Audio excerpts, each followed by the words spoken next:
The sun has gone down, the lights have come up, and for the next 2 hours, we have 60 of the world's most sophisticated race cars about to go ripping around the high banks of Daytona International Speedway here for the Roar before the 24, the final tune-up for the IMSA WeatherTech SportsCar Championship ahead of this year's Rolex 24 at Daytona. And for the first time ever, IMSA is proud to bring you live coverage of the Roar before the 24. You asked, IMSA listened, and it is a privilege to be here taking you to the world's center of speed. Ryan Marine, Matt Yoakum here with you. Engines already fired on the pit lane.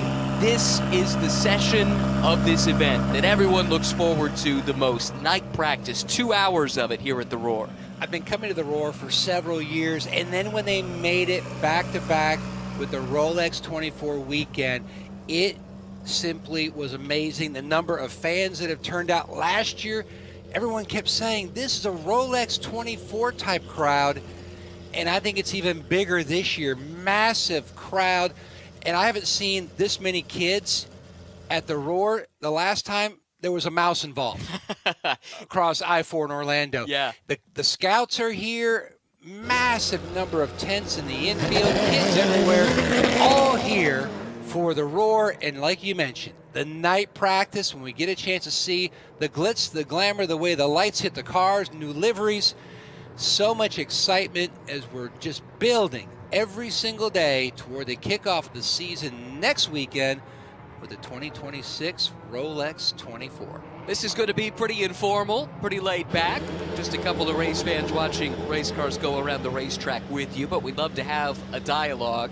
So if you have anything you'd like us to weigh in on, please feel free to leave a comment in the chat along with this video up on YouTube. You can also find us on social media if you can spell my last name. That's the challenge. Matt's a little easier to find. You're just at Matt Yoakum. At Matt Yoakum. Easy enough. Very easy.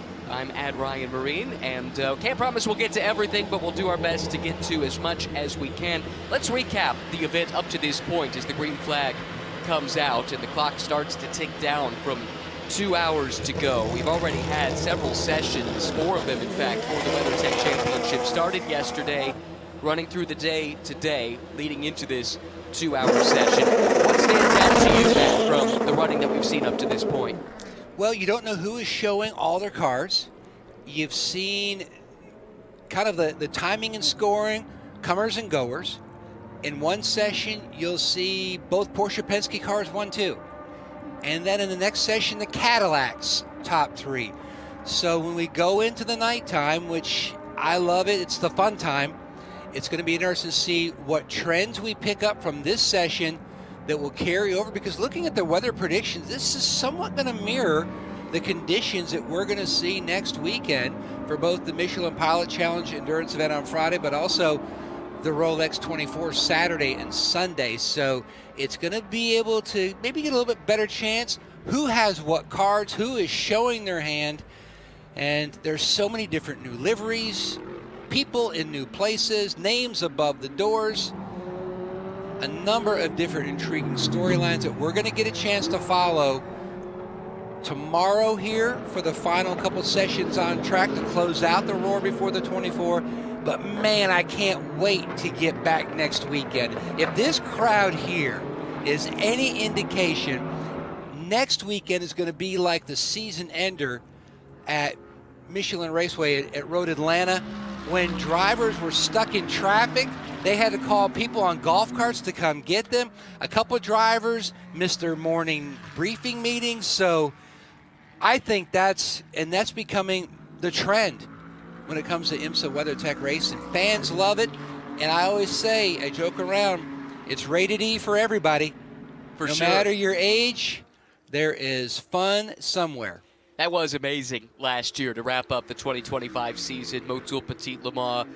And at a certain point, the officials there in Georgia said no more fans can get into this place. It was declared a sellout, which in living memory, I think it's safe to say, has not happened at a sports car race here in North America. But such is the growing popularity of IMSA, and this is the Blue Ribbon event here at Daytona. The Super Bowl, if you will, to get the season started.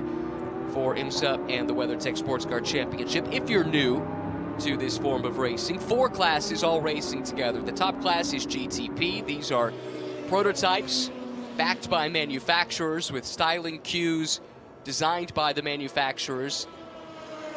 The most sophisticated prototype race cars anywhere on the planet. LMP2 is the next class. These are all the same Oreca 07 chassis with the same spec Gibson engines, Pro-Am lineups across those cars as well. And the 2 GT classes, GTD Pro and GTD. And it's what it says on the tin, GTD Pro.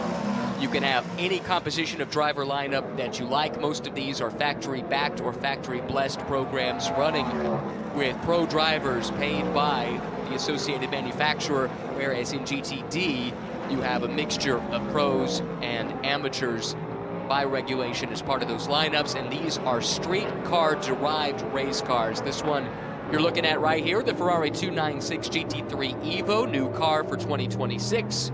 You've got so many different brands involved in the sport, and the interest just continues to grow, whether it's on the fan side or from the OEMs. Everyone wants to come and play. You know, when you look at when you're a kid, you always have a poster on your wall. Whether it's a Ford Mustang GT, that's what I had. Whether it's a Ferrari, a Porsche, Lamborghini, you name it. And I love the different demographics of the kids because I took my daughter to an auction and I'm like, oh my gosh, I love that, you know, Boss 429 Mustang. And she's like, what's that car there? I like that one. I'm like, well, that's a McLaren. And so it's neat to see the car taste, but especially in sports cars, it is so rabid. You've got the Corvette corrals, you've got the Porsche corrals, you've got the Mustang faction with their big corral.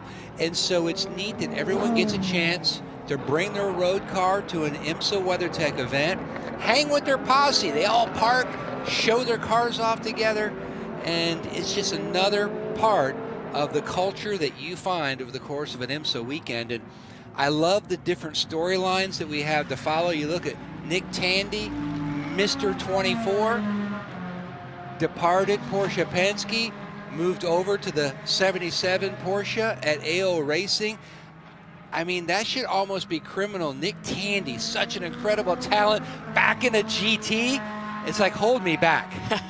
You know, he's going to look to follow what Dane Cameron did, where he stepped presumably back, ostensibly back, from a top-level GTP prototype to LMP2 last year, having won the title the year before. He backed it up, winning a championship in P2 last year. Nick Tandy looking to find some of that success as he steps back now into Rexy from AO Racing. And Rexy, one of the storylines of the day so far, one question that did come in so far on social media, Dallas Goodridge wanted us to talk about some of the engine changes and things like that that happened earlier today. There's also some penalties he'd like us to touch on. We can get to that in a second, but Rexy did miss the afternoon session. They had an engine change. It was an oil leak earlier in the day that they found, so they wanted to make sure everything was A-okay with that. Another car that had some problems throughout the day so far, Heart of Racing with their Valkyrie. They sat out a session earlier also due to an engine change. And then we didn't see TXT's Corvette in one of the sessions earlier this morning. They had a clutch issue. Then you throw in the 12 car from Bassler Sullivan X Lexus. They brought out a caution, a red flag, and they had to make an engine change this weekend so far. So it's one of those weekends where the tested tune kind of cranks up the anxiety a little bit when maybe some things pop up on your radar that you didn't expect. And a great shot here of the Pfaff Plaid, the Lamborghini, as they're going to roll out. Old Faithful here for one more big endurance event. I just love the sound that flows out of the pit box. And when we get to the Sebring 12-hour, the new chapter starts with the newest, the latest Lamborghini. And you go on Reddit, you go on the different message boards, and fans just absolutely love the new car. But when you look at Pfaff, there's such a fan-friendly group. The social media content that they put out throughout the year, but especially over the winter, when you get a chance to see the personality of the guys, the men and women that work on the car, back at the shop. And Steve Bortolotti told me that once again, they're going to go ahead and take the fans' opinions. They're going to come up with a couple different options for the new livery with that FAF plaid and a couple different colors to work in, and then let the fans decide option A, B, C, and then that will be the new livery of their next chapter here in IMSA GTD Pro. I personally hope it doesn't look too different. I love the plaid or the buffalo check, whatever you want to call it, that they've run across multiple manufacturers over the last few years. The Porsche first, then the McLaren, now the Lamborghini. This is the Huracan. As you said, the last time we'll see them run the Huracan, because the new Temerario GT3 is set to debut in Sebring. But whatever they come up with, whatever the fans vote on. It's going to have that traditional plaid. And I love how it all started. They were loading the car to come to Daytona, and it was frigid conditions up at the shop in Canada. And, you know, being, whether you're on the UP in Michigan or up in Wisconsin or in Canada, you've got that thick flannel plaid. And, and they looked around, and one crew guy made a joke about looking at everybody, and they hadn't really had a livery nailed down yet. And he joked around about, look at everybody wearing the plaid. And then all of a sudden the light bulb went off. The arts and crafts director, he went back to the computer, photoshopped some different ideas, came out. You know, and then I love it. They sent it to Mr. Pfaff for his input. And he says, you know, I don't get it, but whatever, it's your deal. You think it's cool? Okay, go ahead and have at it. And that's another one of those iconic liveries and brands that you see at an IMSA weekend, much like Rexy, much like Spike. There's so many cool car elements, no matter which brand you pull from. You gotta love how fan-focused the IMSA teams are. They know where their bread is buttered. They know that the fans are undoubtedly the backbone of this sport. And it goes back to what Dr. Don Panos used to say back when he ran the American Le Mans Series, which merged with Grand Am to create the modern version of IMSA. And his motto was always for the fans, and that has totally carried over into this new era of IMSA as well. Now, as mentioned, Dallas Goodrich did want us to talk briefly about some penalties that were assessed earlier today. 3 LMP2 cars were given stop plus 60-minute penalties at the start of the first test session of the day. That was earlier today. I was wondering why some cars were late to get out on track, and that is the answer to the question. The reason being that the 3 cars in question, number 8 Tower Motorsports, number 18 Aero Motorsport, and number 73 Pratt Miller Motorsports, were penalized that hour due to the use of laser ride height sensors, which are illegal. At least that's the reporting that I've seen online at this point. The penalty was applied as a session time loss to restore sporting equity, according to an IMSA statement, and to ensure that all cars operate within the same technical framework. Those laser sensors could be used to determine optimal ride height. They've been used in other series over the years where they are permitted, but and have been used when they're not permitted as well. And that's led to penalties in other races too. But hopefully, Dallas, that gets to the bottom of your questions. Those penalties have been served in the morning session earlier today, and so everyone can move on. Lesson learned that that is not a piece of technology that is permitted looking toward the future. So, after 13 or so minutes of this session, let's give you the running order. Recognize we don't have any of that up on the screen for you, so we'll do our best to keep you up to date as things change. Nick Yellowly has set the fastest time thus far. That is in the Acura ARX 06, number 93 for Acura Meyer Shank Racing. Then it's Earl Bamber in the Whelen Engineering Action Express car 31.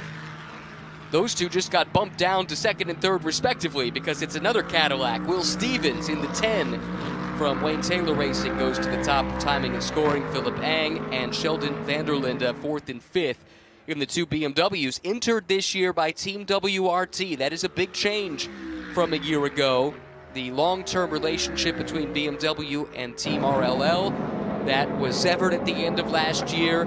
RLL still represented on the grid in the GTD Pro ranks with the McLaren. That's very exciting in its own right, but a lot of eyes on this Belgian team, WRT, which is as good of a team as you'll find racing in Europe and around the world, but they don't have extensive experience here in the States. They built up their new headquarters out just outside of Charlotte, North Carolina, renting space from Haas, the F1 team. and have gone on a hiring spree. They've been preparing for this moment, but this is the first real test. When you look at that build sheet of saying, okay, we're going to take over this prototype program, you got Indianapolis and you've got Charlotte. Those are really the two sports car racing hubs in North America. Has a great shot there of the changers putting out some new Michelins on the Pratt Miller Corvettes, the 4. But when you're taking over a program like that, you're looking, okay, Charlotte's a great base. There are so many teams there. It's going to be much easier to get quality employees if you pick another city outside of Indianapolis. And if you look at the opportunity to rent space from the Haas F1 team, the building, and I'm very familiar with it, the building that they are in was simply the marketing, the PR, the pit crew would practice at Stewart Haas in this building. It was their workout facility, and so getting the cars, getting the pit boxes, everything together, hiring employees, and then yes, we've got a test here in November. Then yes, we're coming back in January for the Roar before the 24, and then the race. So much that was on their to-do list, and to see, it's like the guys behind the wheel, Philip Bang and Sheldon Vanderlyn, it's like they're just picking up where they left off. Looking how they've split up, Ang and Dries Vanthoor. Those guys, though, are so tight, the friendships, and I think if you just look in general of what they've already done so far. I've talked to Philip Bang, during the test session here, Dries Vanthoor as well, and they were really upbeat. They were really looking forward to the season. For them, it's the same car. And so nothing has changed for them except for the people outside the car. And it helps that they've worked with WRT in other championships in the past, so there is some continuity so there. It's not, apples to oranges. It's what kind of flavor apple you're looking at. Right. But you look up the grid there, and as you see the Whelen Cadillac pulling into the shot, between the Corvette and the Cadillac was one of those Multimatic Motorsports Ford Mustangs. New livery, they've changed their branding from Ford Performance to Ford Racing. The colors have changed, you can see on the 65 right there. But I can't wait to see the illumination of the pony on the side. Supposedly it's the same. We're at nighttime, can't wait to see it. But that right there is about 18 feet of low voltage LED, and I've got to tell you, I've got a 15-year-old, so I know all about LED lights. It's like the thing, the teenagers are locked in on that. That was on the Christmas list, one of the items, and I shake my head, but then again, my mom used to complain about stepping on Legos when I was a kid, but those Mustangs with that predominantly much more blue theme with those cars, and you can see the GTD Pro end plates and the mirrors on that Mustang. But coming back here to the Whelen Cadillac 31, Earl Bamber, he put that car P3 early on, and that's the second highest in our timing and scoring of the Cadillac fraternity. Will Stevens, as you mentioned, with the Wayne Taylor car, and we talked to him here at the test, for our Rolex 24 NBC Sports preview show, and he was like, everybody wants to be here in January.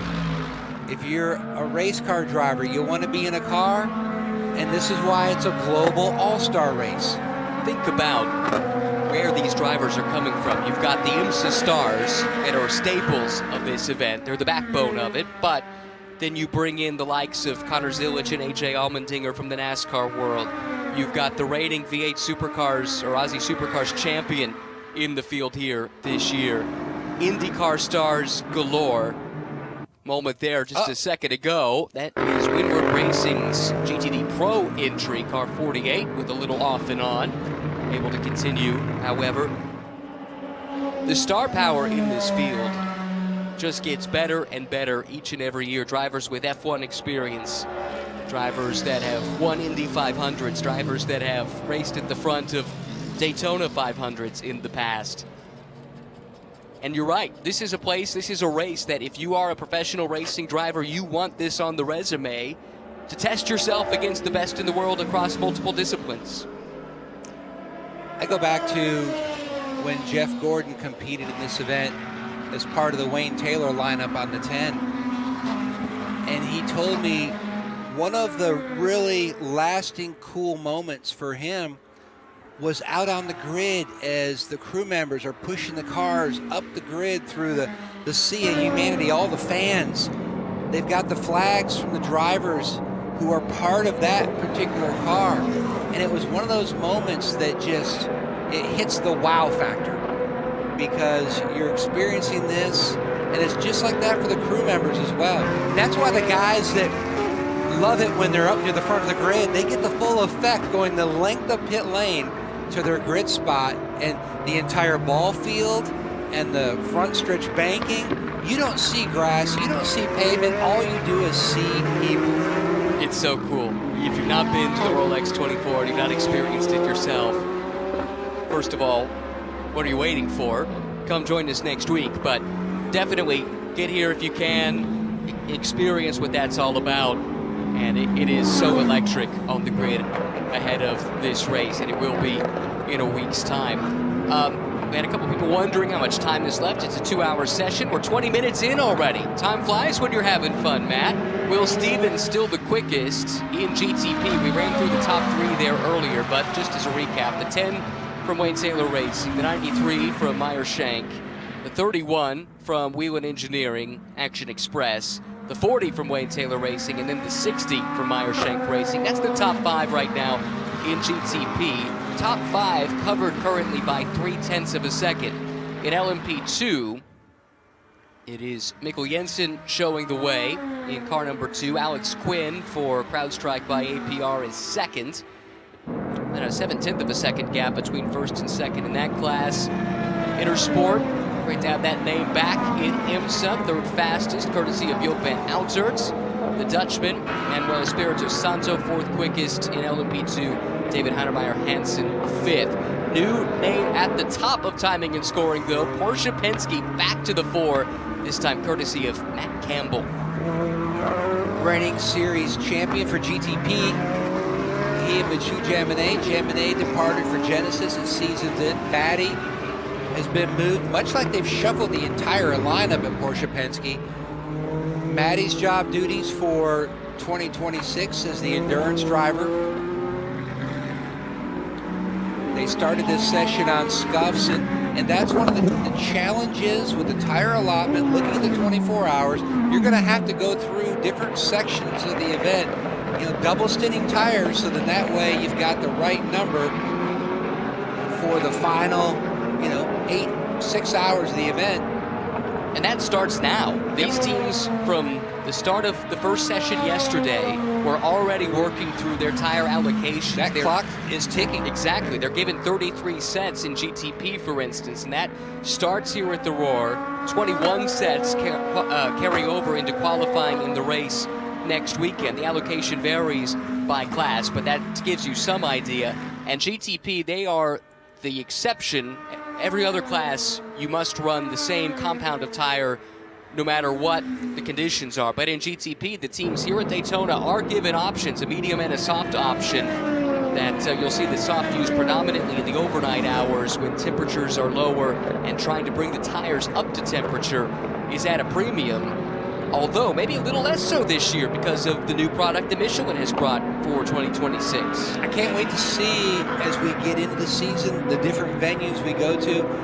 But everyone is really excited. When you see it, it looks like it's got a little bit of a reptilian look to it, a little bit of a dinosaur look.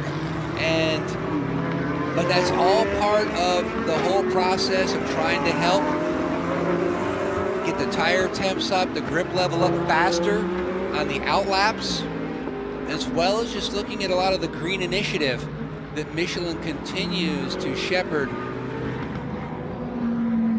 with their racing tires. And it's one of those things where when you look at this event, it's all about strategy, how you plan out your allotment. And like you mentioned, running the softs during the night, temperatures are going to be down, and you want to make sure that you've got enough of the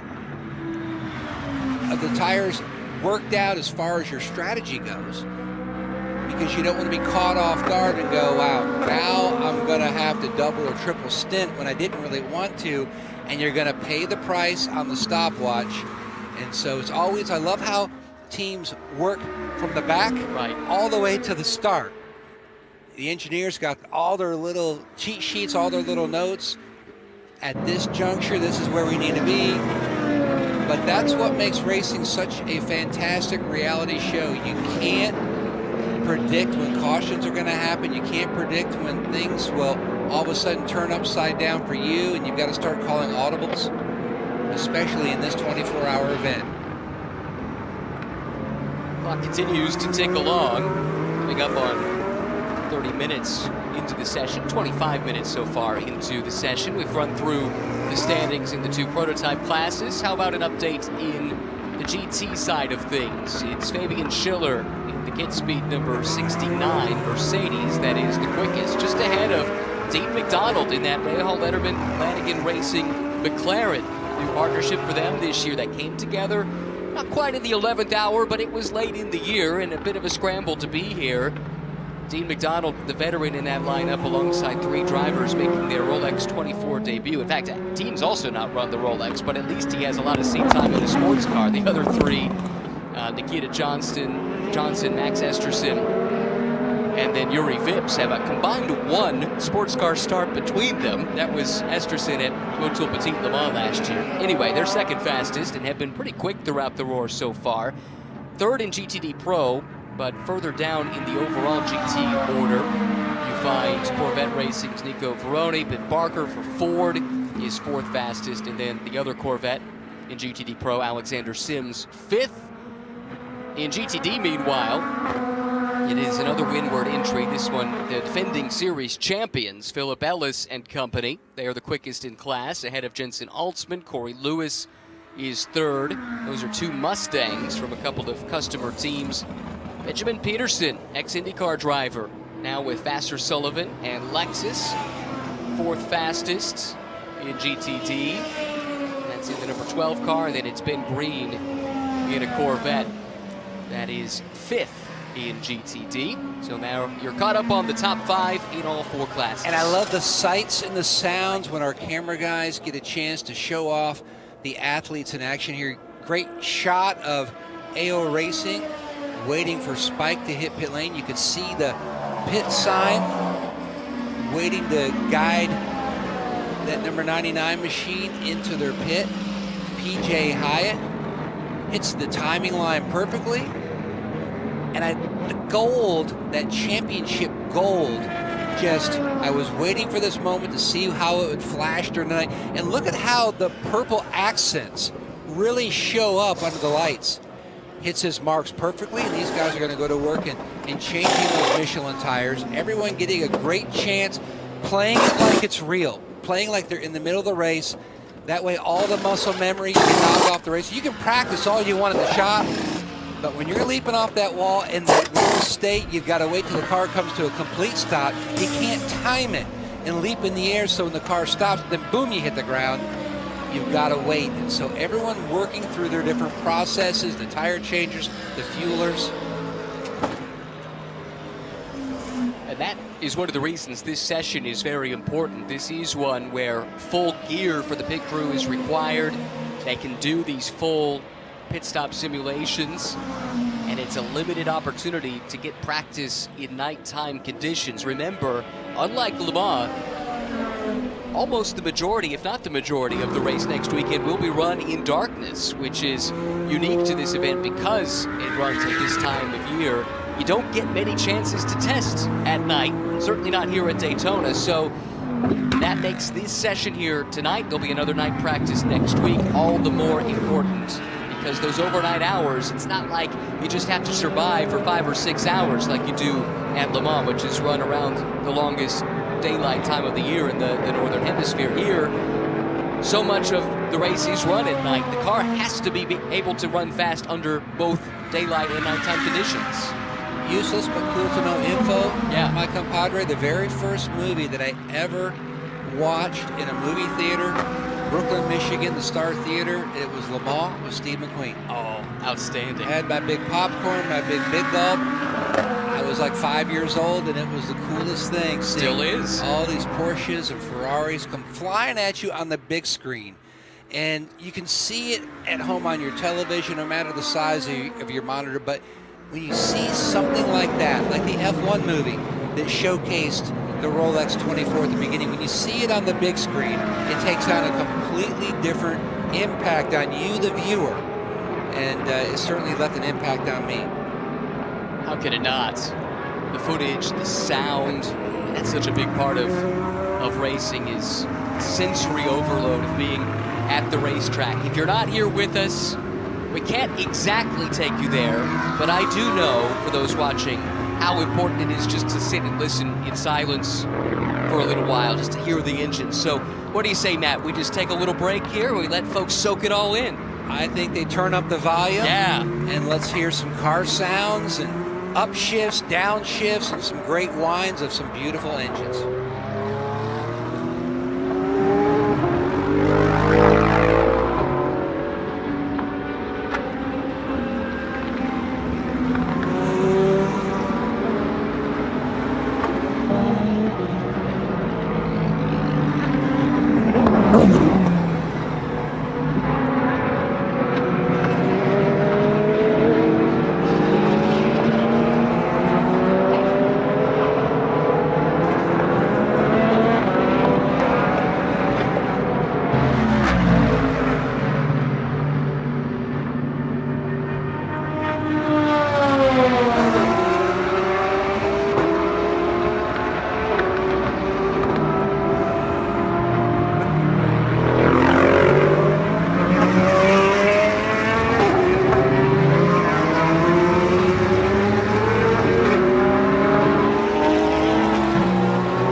I hope you folks enjoyed that. I know we did. Matt and I were both grinning like loons just listening to the race cars going around. A few moments ago, saw one of the inner Europol cars. They have two entries here. I'm not sure which one it was that had the spin and continued on, it would appear.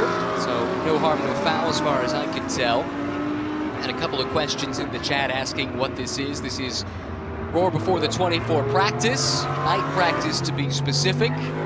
The real Rolex 24 comes next weekend, although sometimes you watch how the drivers handle these practice sessions and it might as well be the race. They can be awfully aggressive and put on a nice show for us. Well, you practice like you're going to play. And so You don't get into kind of the hold back, go, 8 tenths. You've got to go 9 or 10 tenths. You've got to get in that mindset. And this is also where, and I saw there was one post from the officials where the pit closed lights are on only for reference. Again, another example for them to kind of get their bearings, for new drivers here to learn more of the rules of this event in this series.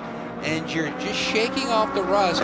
Yes, you were down here for the test in November, but the last time we really were in this feel of an actual event was at the beginning of October. And I've got to say this. Yes, we had one crank it up, so to speak. I think that does not mean we are in the state of Florida, so it can be unlimited. Right. So I'm thinking about another 15 minutes. Let's mark our watch and go ahead and do it again. So in the meantime, it gives us a chance to tell a few stories, answer some more questions from the fans who are watching on IMSA's YouTube page, and kind of go class to class and bring up really what's going on, the changes, the names that are new on top of the door, like the 77. We mentioned Nick Tandy moving over to AO Racing. There's no black helicopters. I don't know anything. You don't know anything. But if you're wanting to go endurance racing, maybe at some point down the road in GTP, move up to the prototype category possibly, what better guys could you already have in your driving arsenal than Mr. 24? And then also, you got 5-time champion Dane Cameron. Not saying that that's the plan. I'm just saying, hypothetically, it's an interesting if angle. I were looking at that angle. Yeah, I hadn't considered that, but you're right. AO Racing has talked about aspirations of perhaps running a GTP car at some point.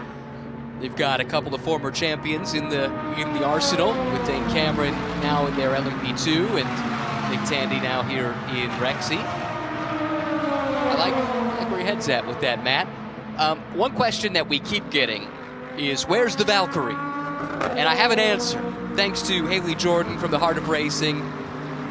We knew, and we talked about it earlier, that they had an engine change that they needed to do prior to this session. Haley, the great PR rep, one of so many in this championship who help us out, letting me know that is still underway. They don't have a time frame yet, but the hope is to get out at some point here tonight.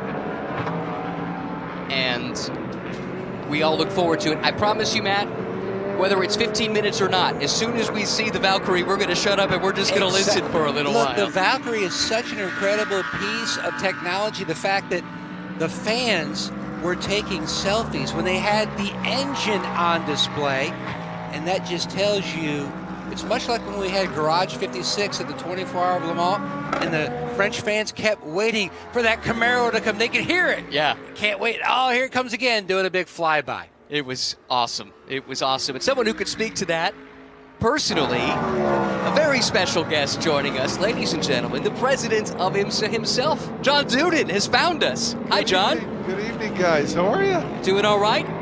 Can you hear us okay? I can hear you okay? great. Good. Not sure, hopefully they can hear me out there, but Happy New Year. Welcome back. Thank you so much for all the coverage you're providing this evening. How about that for the first time? A little bit of Roar coverage for our fans. I love it. Matt loves it, but I've been watching the chat.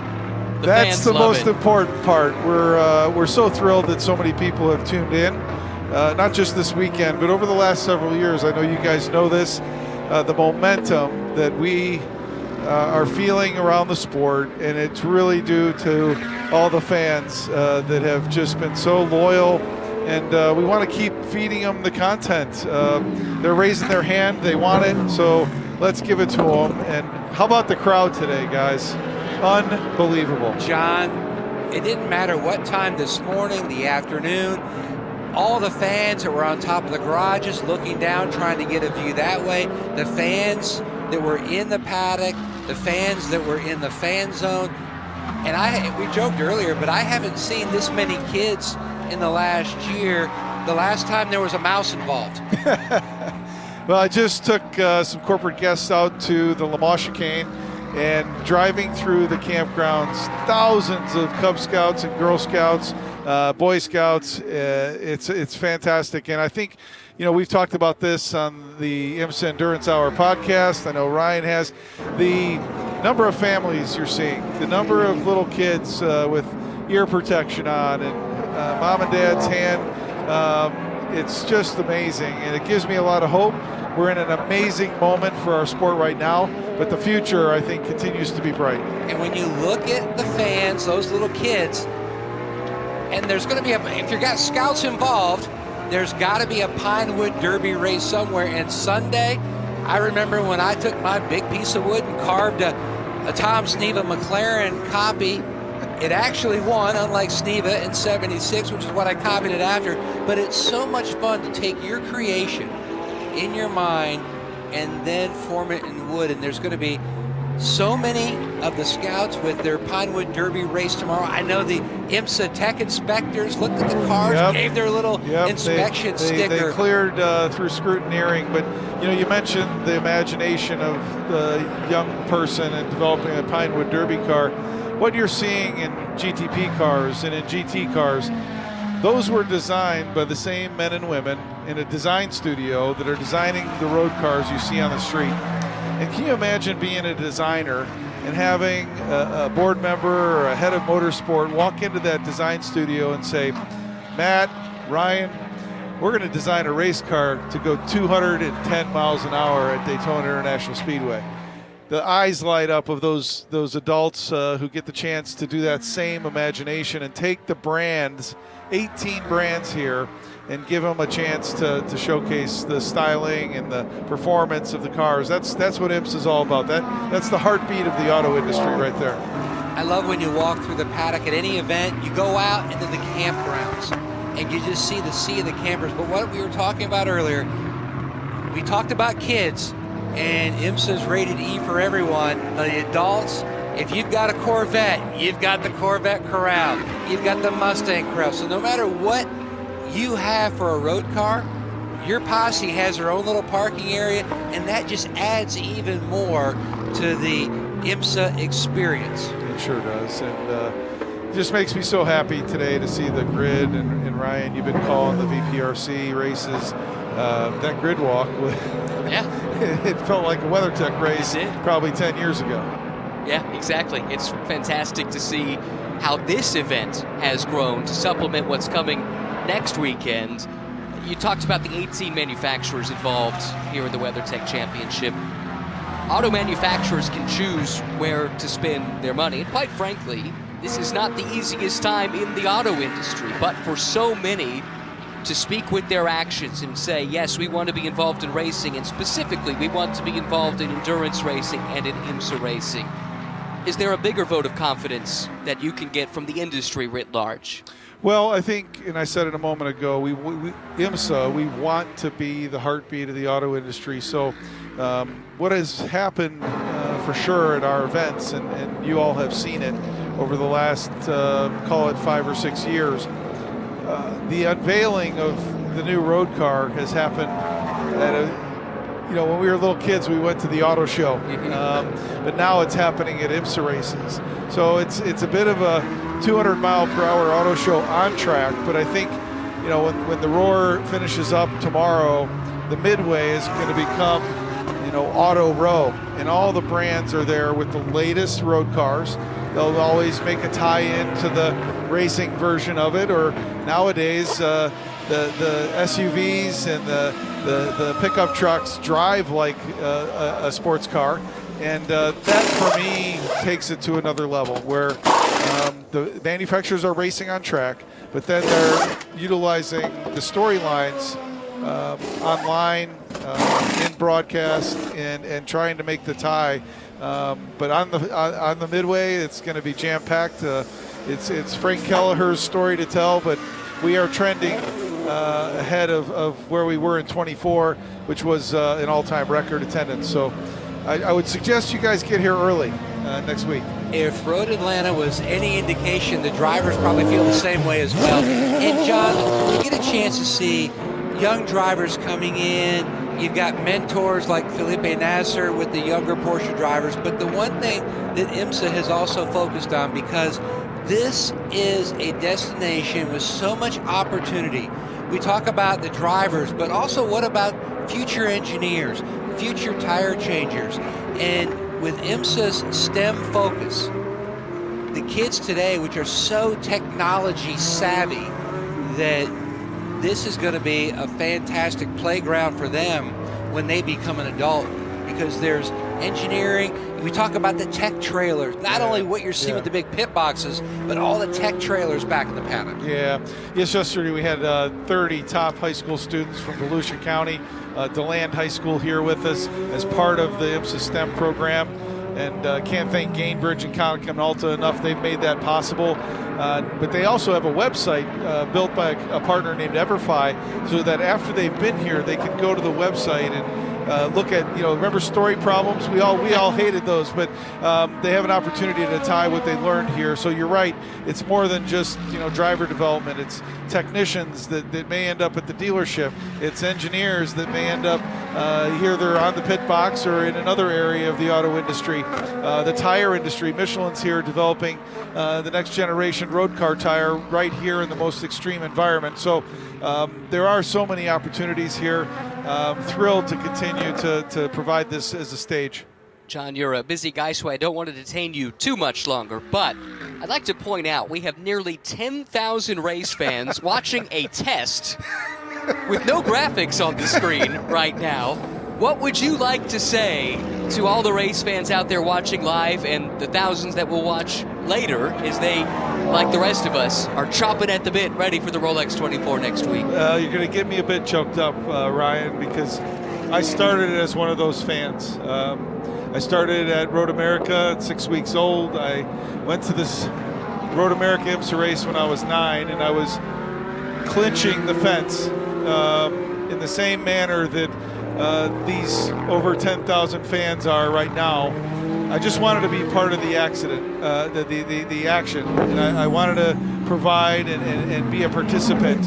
And so I can't say thank you enough for tuning in, for the passion that you're following IMSA with, and know that all of my IMSA teammates and I are going to continue to try to provide the best show possible.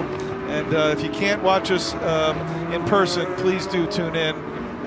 Thank you guys for all your work. I'm thrilled that you're here and that we can provide this broadcast tonight. John, the comments are moving so fast that we can't even zero in on them. And we both have glasses on, and you do as well. But the comments I'm seeing is, we love you, John. We love IMSA. We love the team. We love what you're doing for us and focused on us. And I'm going to say this in truly all respect. I look at what you do, your team does, and you're so focused on the fans. I feel like you really are the people president for the race fans and sports car racing, because you know what it's like. That's where your heart began, and you continue to try to share those moments with others. That means a lot, and I have the best staff. You guys know them. The men and women of IMSA have dedicated their lives to this lifestyle. I love the one comment, and I'll finish up. It says, no graphics, no problem. They just want to see the cars, and they want to see the sound, hear the sound. So seriously, guys, thank you so much. Have a great week here in Daytona Beach. For those tuning in, here we go, 2026. As Don Pano said, for the fans. Yes, exactly right. Thanks, guys. Our pleasure. Thanks for giving us the platform and letting us have some fun here tonight. John Dunan, president of IMSA, thanks for stopping by. That was special. Didn't know that was coming. They've thrown a few surprises at us tonight, but that might be the best one. This is part of our fun here at the Roar before the 24. You're not really sure what's going to happen. We just shoot from the hip, and we just enjoy the sights and sounds of sports car racing here at Daytona. And folks, thanks again. This came together for you. We saw that this is what you wanted, and consequently it doesn't have all the bells and whistles, but I hope you're enjoying our 12 minutes still to go here in night practice at the Roar before the 24. I wish we could do this more often. Sure. Sign me up. It might, we might be putting ourselves in that spot of going, yep, we're in. Yeah. Let's do this. Well, hey. Because that's where great ideas come from. I'm in if you are, Matt. That's for sure. Speaking of Matt's, Matt Campbell quickest right now for Porsche Penske. Then it is the Cadillac of Will Stevens, the BMW of Philip Eng, third in GTP. In the LMP2 ranks, we've got Phil Fayer in the car that is the quickest in that class. United Autosports, car number 2. Malte Jakobsen for CrowdStrike by APR, second quickest. And then Pietro Fittipaldi for Pratt Miller Motorsports, their number 73 entry. GTD Will Power has gone the quickest. Two-time IndyCar champ, Indy 500 winner. Driving for Kenny Hobble's 75 Express team. Quickest of all the GT cars, that Mercedes-AMG GT3 Evo. It's another Mercedes, second in GTD Pro. Fabian Schiller for Get Speed. Max Esterson in the McLaren. Dean McDonald's at the time, third fastest in the class. Then finally, GTD, Myers-Riley Motorsports. It's the same Riley team you know and love. They ran the Lamborghini GTP car last year. They ran the LMP2 car for Gar Robinson and Felipe Fraga. Felipe's still part of this lineup. He set the time, quickest in GTD in their Ford Mustang. Dragon Speed in the GTD class this year with a Corvette, switching over from GTD Pro and the Ferrari. Casper Stevenson, second in class, and Russell Ward, third for Winward Racing in their title defense, trying to go back to back to back. And what a feat that would be. When you look at how that team started, and it goes back to like everything, people just wanted to have fun, involved in the car culture. Bryce and Russell said, you know what, we've got a Lemons race. Let's go ahead and have an entry. It would be fun. And they got an old beat up 300ZX, painted it silver, and then they started to get into the idea of making a Back to the Future car. And so they started adding stuff to it, as you do when great minds think alike. They made a flux capacitor like they had on the Back to the Future DeLorean. And that really is what started this whole program. And then they came to Daytona, gonna put their toe in the water, just gonna run the Rolex 24, see what it's like, and they won the event. At that time, in the classes, they did not give out Rolexes. So you fast forward to 2024. Winward wins class here at the Rolex 24. In Victory Lane, Russell Ward, to thank his dad, he turned over his watch box with the Daytona in it and said, Dad, for all you have done for me, this Rolex is for you. And when Russell Ward's dad, Bryce, tells me the story a couple different times, it's all he can do to not tear up because it's such a fantastic father-son moment.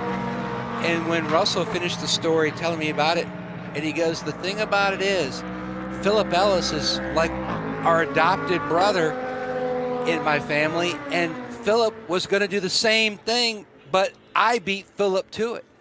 And so what did Bryce do? So for a special gift, he went to a Rolex store and got a special Rolex, worked with Rolex of a Daytona, and he gave Russell. So father and son, wow, exchanging gifts, and it's all centered around this iconic race. Yeah, super special. Maybe the most coveted prize, certainly amongst the most coveted prizes in racing. There's only one way to get one, and that's to win this grueling, arduous race we'll have next weekend. They've been fortunate enough and skilled enough to do that on a couple of occasions. Watching the 57 here with Russell Ward behind the wheel. What a wheelman he's turned into as well. He can keep pace with the best of them at this stage in his young career. Got a backlog of questions. We'll try and get to some of them. Apologies, we can't get to everybody. They're coming in thick and fast, but I'll do my best to at least get to a few. I've got a few that came into me directly on social media. First of all, thanks to Michael Tursky, who lets me know it was the number 343 Inter Europol car that had the spin earlier. We weren't sure which one it was. So thank you for that information. It was able to continue without an issue. Let's see. There's another one in here somewhere. I've lost it. Somebody was asking about the Manthey lineups. So cool to have Manthey here this weekend, and I can tell you that they've got two entries. One in GTD Pro, that's the Grello livery that you're probably familiar with. And in that car, Klaus Bachler, Ricardo Feller, Thomas Preining, and Ayunchan Guven are teaming up.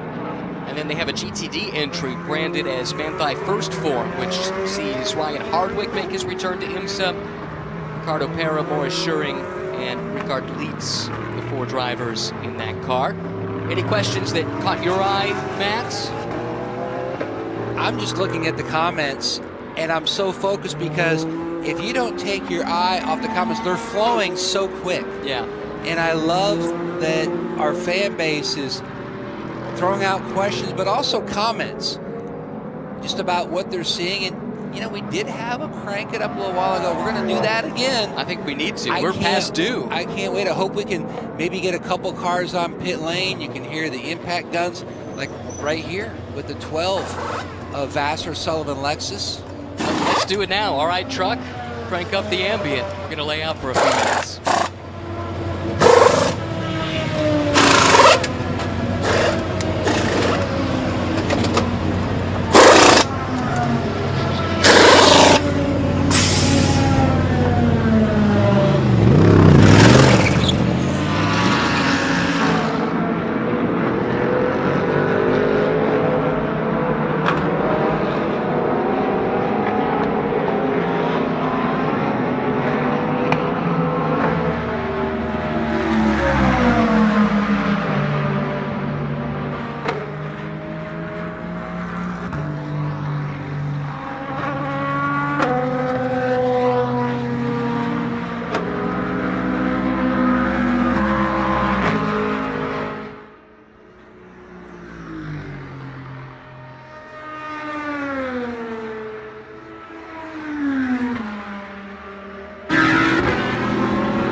Hope you enjoyed that. Again, sadly, still no Valkyrie. That engine change underway. That's really what this session is missing. Can't wait to hear the V12 at nighttime. We have been looking for a few questions that have come in, and there's one that caught your eye, I think, Matt. We talk a lot about the illumination at night and just the different colored lights on cars. Especially there are certain models out there that we mentioned the Mustang and how last year it was really cool to see how just the pony was all lit up. And that was 18 feet of low voltage LED. And I love how for the teams, they also change up some of the lights, some of the trim lights, so that way they've got multi-cars. The crew, especially the spotters, because we're on top of the entire stadium here on the front stretch. But at the very end of the level where we are located is also the press box for the NASCAR portion of Speed Weeks. During the Rolex 24 weekend, that is where the team spotters set up their little locations, and they'll set up their computers. They'll have their radio chargers, everything all set up for their little workstation. And it's usually 2 spotters will work with 1 car, and by having the different illumination trim, that lets them see at night. Now, it's great conditions now. I mean, this is Chamber of Commerce, beautiful weather. By the way, if you happen to be up on the UP of Michigan and your name is Brian Hoy and you've got a spectacular career in sports car racing for 40 years, and you just happen to have been the crew chief on the number 3 Corvette that won the championship, and you retired last week after 4 decades, and you and your lovely wife Anna are up on the UP riding snowmobiles, but also maybe checking this out. I know you've got tons of snow, single-digit weather down here. It was in the 70s today. Still 66. But for the spotters, you never know what the weather conditions will be, whether it's all that torrential rain that we've had at different times through the years, low level, kind of a fog. And by having the different accents lights, we've got 1 car going into the grass, it helps spotters pinpoint which team car they've got. And that's the 75. Is Will Power still behind the wheel? Let's find out. Yes, he is. So, still learning a little bit. Will, quite new in his GT racing career. Ran the Indy 8-hour last October for Kenny Hopple, same Mercedes. This used to always spook me when they put the lights inside the grill there and they make them glow orange. I used to think there was maybe a fire or something, and then you combine it with the flames at the front of this livery on the car. Oh yeah, and then the flames coming out as far as the vinyl on the rear bumper cover. That's right. It's almost like Christine from the movie. It just has an eerie, kind of a little bit of a horror film type feel to it, where the car has a life of its own, which quite often they usually do. I'm gonna expose myself and admit don't even say it. I don't get that reference, but that's a me problem in my pop culture illiteracy. This is what happened to Will. That happened before I think we got a look at it. He ended up taking the shortcut through the grass there and rejoining. But Will has been quick. Took him a little while to get comfortable in a GT car. I remember talking to him about the experience, and felt like this car was leaning a lot more than he was used to. Thought there might be something wrong with it, but actually it's just the difference between running a GT car versus let's see what other questions might be coming in. Well, you were talking about Kenny, and with his company, he's all over the world. He was in the Charlotte, North Carolina area for a while, about maybe 7 years ago. And his kids went to my daughter's school, and, Kenny kind of beats his own drum. He's a unique guy, flashy. You can tell by his race car. And while you've got SUVs, you've got maybe some minivans in carpool, what does Kenny Habul pull up in carpool? But a Rolls Royce. It's good to be Kenny. It's good to be Kenny. I think that's the lesson here. That shot just a second ago, looking inside the wheel well, and you can see it here too. This is the new Michelin tire. And you can tell it's a new tire, not a scuffed tire, because of this new tread pattern on the tire. And we were deciding, we thought it kind of looked like maybe lizard scale. Clark Camburn back in the truck pointed out maybe it looks like stones on the bed of a river or something like that. I can see that as well. River rock is what you're saying? Yeah. Maybe somebody else can come up with a better suggestion to That's what to a great compare look it for to. the tire. It's really unique, but I also love the look of helmets and the different designs. It's a driver's personality. It's their brand. You can see with the Red Bull helmet, tells you right away Connor Zilic is behind the wheel here with the 31. And we talk about drivers, but when John Dunan, IMSA President, was here, we also talked about the other key players within team organizations, the guys that go over the wall to fuel the car or also change the tires. And here in the 31, you saw him going to work on the front, changing those front Michelins, as they've got softs on the 31 right now. And that was Billy Coylan. He and Gary Nelson are the 2 longest tenured employees of Action Express. They've been there both from day one. 2 decades. Wow. And Billy is still going over the wall. He's a great leader as the crew chief on this 31. So much success through the years. 3 Rolex 24 victories. Action Express is experienced in the championships, the endurance championships, race wins. They've had an incredible run. They have. Now they have the young phenom Connor Zillage in the car. In the meantime, problems here for Ben Keating. A welcome back to Ben, who must feel like he has all the time in the world this year, only entered into 1 car. So many years he'll turn up here and be in multiple cars, across multiple classes in some cases. There's a little moment through the grass, but no harm, no foul. That car currently shows it's the Brian Herta Autosport, the PR1 Matheson entry, car 52, 7th on timing and scoring in the LMP2 class.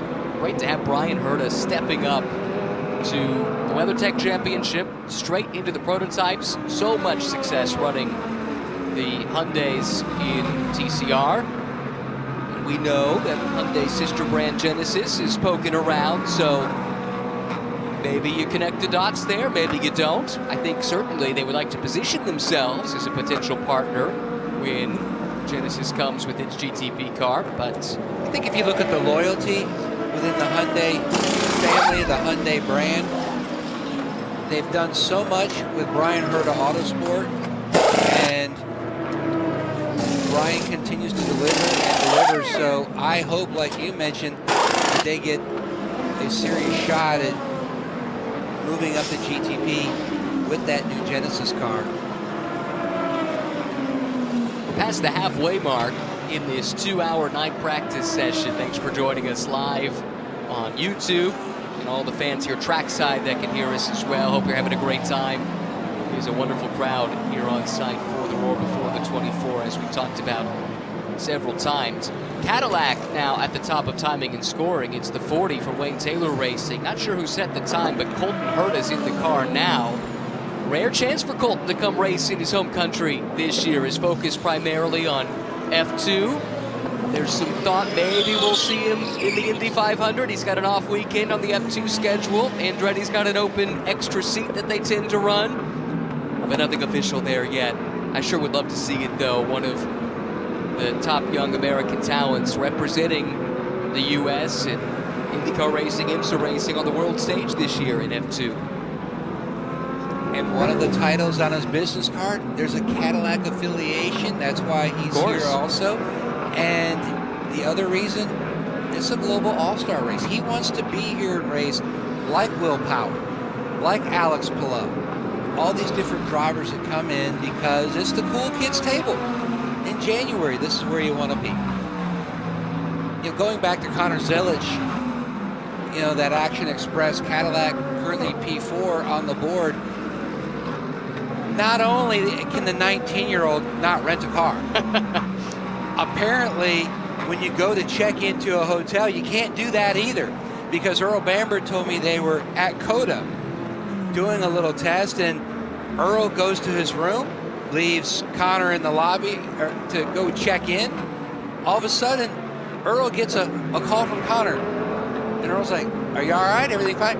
Can you come back down to the lobby and sign the hotel registration, because I can't sign it as well as rent a car." Wow. So Earl had to go back down and sign him into his own hotel room. Didn't know. And Earl goes, and this is the only kid on the team that has a Rolex from winning the Rolex 24, and I've got to sign him into his hotel room. I don't think Earl knew he was signing up to be a chaperone when he took this deal for this year, but at least for a couple of weekends that appears to be the case. Great that Connor gets the chance to race here. He was supposed to do the end of season test, rookie test in the World Endurance Championship, but because he didn't win the Xfinity Series, or now O'Reilly Auto Parts Series championship last year, despite having a dominant season, part of the quirks of the old championship format, he didn't have enough points through ACUS, through the FIA, to go and do that test, so he just has to settle, I guess, for racing here at Daytona. That was one of those days that the internet blew up. It did. Saw more comments from more big name people in the sport just completely in a state of consternation or frustration over that they were going to hold him back from such a great opportunity. But their loss, our gain, Connor Zilic here in the Rolex 24, one of the teammates on that Action Express 31, the Wheeling car. And certainly good lap times. He just did a lap within a second of the best lap in that car. We don't know if that was traffic affected. We don't know what the run plan is here, but he's there in the ballpark as we expected him to be. This is a special talent indeed, who probably, with the right opportunities, had the talent to make his way up through the European Junior Formula ladder, but chose to focus instead on getting to stock cars, getting to NASCAR, but had a tremendous karting career, going up against some of the names you would recognize on an F2 or an F1 grid these days. He's of that caliber, and the versatility at a young age is really what stands out, winning in cars as different as a Mazda MX-5 Cup car, a Trans Am car, NASCAR, a prototype LMP2 where he won the Rolex and won Sebring. So just amazing what he's able to do and keep a level head about it too at such a young age. I think one of the advantages though, when you're working on your racecraft and you don't spend too much time in one particular vehicle, so yes, you develop good habits, but you also might develop some bad habits, and it might slow down your progression when you jump to another type of a car or discipline. And for Connor Zilic to jump from a different type of car to a different type of a car, I think that only makes him so much better in the acclimation process.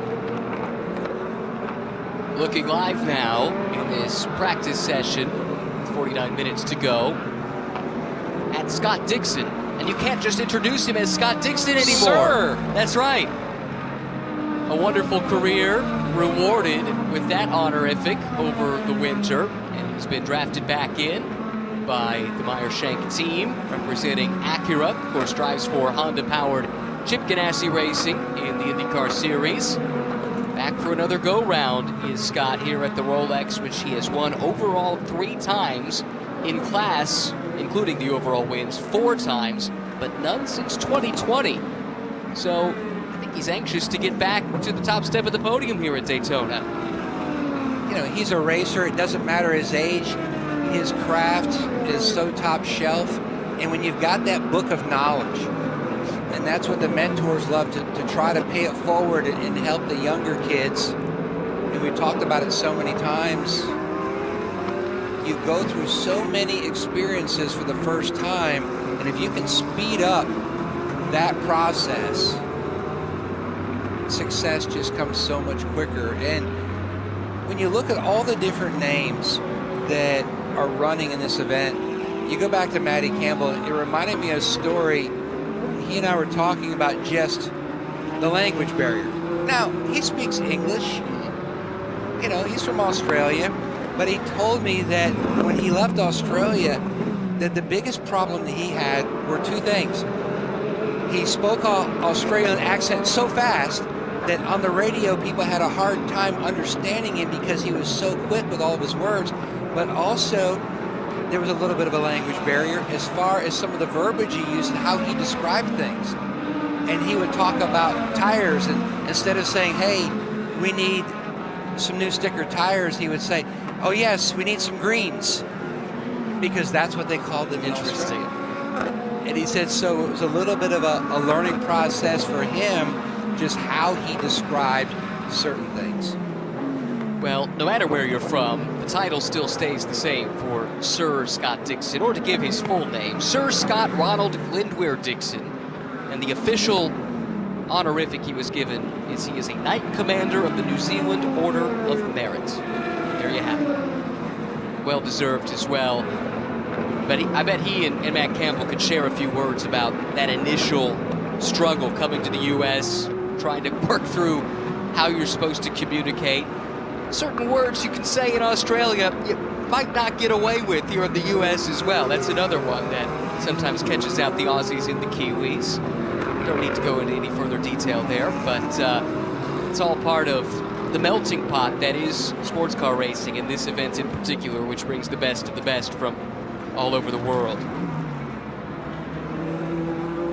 You know, I think back a few years ago, and when you look at different folks running here, and we talk about the global all-stars coming in, and we haven't seen him on the screen yet behind the wheel, but he is out there. Kevin Magnussen is another one of those teammates on the 25 BMW. And he and I were talking just about the lessons learned. And many people always ask me, hey, what's the best advice your dad gave you? And he said, you know what? My dad and his dad, so much success in sports car racing when you look at Jan Magnussen. But Kevin said that he never really gave me any big, huge piece of advice that stuck with me. But what stuck with me is watching my dad, how he handled certain situations, good and bad, how he would work through dialing in a car, just different things that I watched him do from afar, which then I downloaded in my brain so that when I got the opportunity, and he talked about coming here as a kid and seeing the Ferris wheel, and he would sneak out in the infield and check out the sights and scenes, which is all part of just being a race fan. Yeah, which Kevin indisputably is, and I think a lot of it has to do with his upbringing. So many that try to get to Formula One or try to get to NASCAR Cup, both of those paths are so all-encompassing. A Formula One schedule these days leaves very little time to pay a whole lot of attention to the motorsports world outside your bubble. Same in the NASCAR side of the business. But Kevin, because of his upbringing, was exposed to so many different types of motorsports. He has a more global view of the sport, I think, than a lot of drivers that were so focused exclusively on trying to make it to the pinnacle, to F1, to NASCAR Cup, to IndyCar, what have you. And the fact that he's found this second career in sports car racing, it's really his second attempt at a second career in sports car racing. He was called back to F1, if you recall. But actually, during his first sabbatical in sports cars, he came out to the Indianapolis Motor Speedway for a practice day at the Indy 500, and he stood, I watched him do this, he stood in the pit where the signboard men used to stand. They gave him permission to go out there, and he just stood there at the end of the pit lane watching the cars come by at 220, 230 miles per hour with this big grin on his face. And I asked him about it afterward. I said, a lot of your Formula One colleagues would say this is crazy, but you want to do this, why? And he said, well, I guess I'm just a little bit crazy. I thought it was perfect. Well, it's like when you would go to an NHRA event for the first time, and you had to go to the start-finish, you know, to see where the Christmas tree was, and when they would go ahead and light it up at the starting line, and to feel that thunder. It's the same thing when you come to a race, especially if you're there for the first time. You know, just being able to feel the thunder as the cars fly by you in the infield, and there's just so much that is special about this event itself. I mean, when I was a kid, my buddies, we'd get here early on Thursday, get some yellow police tape from Scotty's or whatever the home improvement store was, and we'd rope off a big area down in Turn 4. All my high school buddies, Troy Fliss, who's part of, he and his brother helped run the Mazda MX-5 Cup program. They were Spirit of Daytona, IMSA winners, and they started young. Their dad, Stan, you know, they'd run autocross.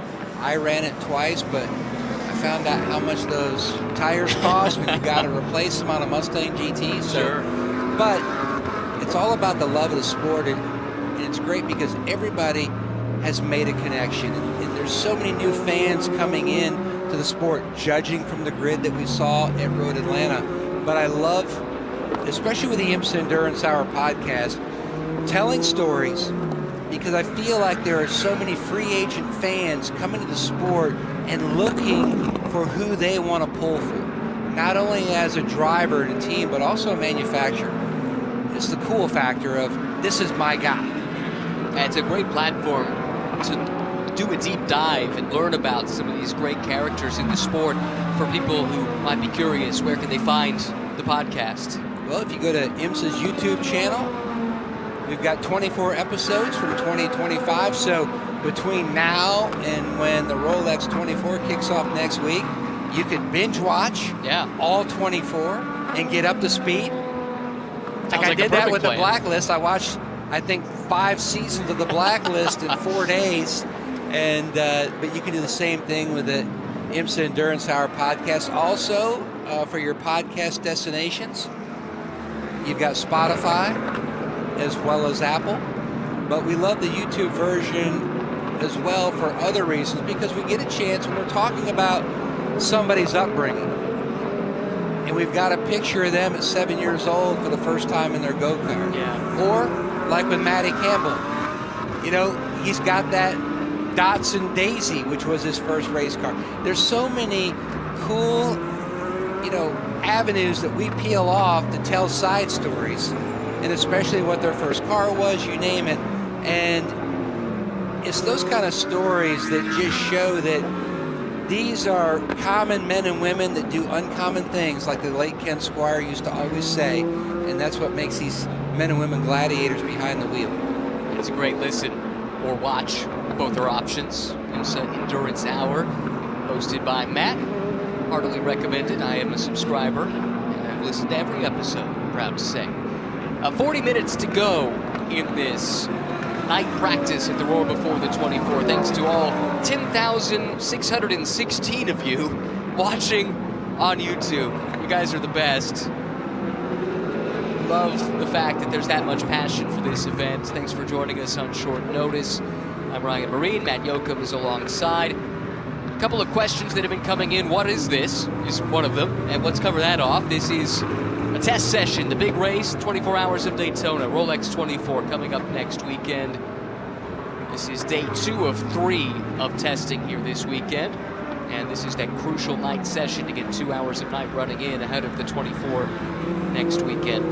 The other question we are getting the most is, where's the Valkyrie? And I'm afraid to say we have 60 cars entered. 59 of them have turned laps. The only one we're missing is the Valkyrie, which is making its Daytona debut, at least in racing. It's tested here plenty over the years, but didn't race in this event last year.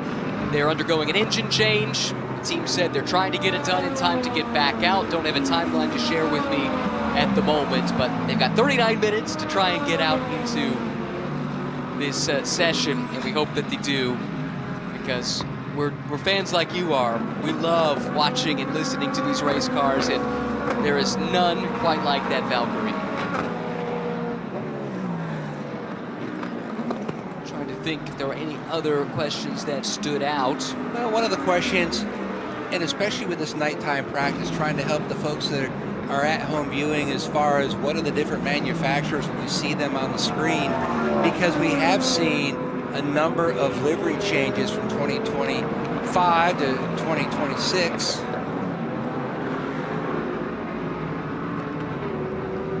Livery changes, new drivers in new places, some updates to cars too that we can talk about. And that was one of the big things about the test here in November, because everyone had updates. Right.